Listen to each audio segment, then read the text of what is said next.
So by Hanif. Masuk mat. Kidal lah. Pakai pun Adal punya ni.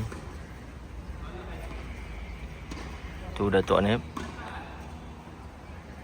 Let's go. Let's go. Cantik.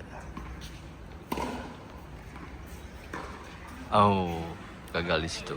Alright. So tenis tu hari ni berapa bulan dah? 18 Mac. 18 Mac. Let's go. Lawan dengan Ali lah, single court A. Ya, mana Ali lah?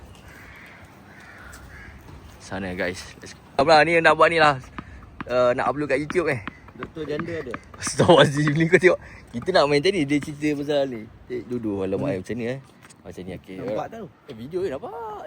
Ni video 0.5 tau. Okey, ni opponent saya.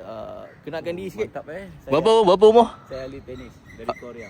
Korea okey. Umur. 50. 50 mak ai. Ni 50 kan. Tengok Dia punya gaya macam 30 tau. Apa kelebihan anda? Kelebihan happy tenis.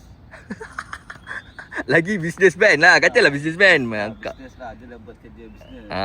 Kuat kerja ni, So raya ni balik mana?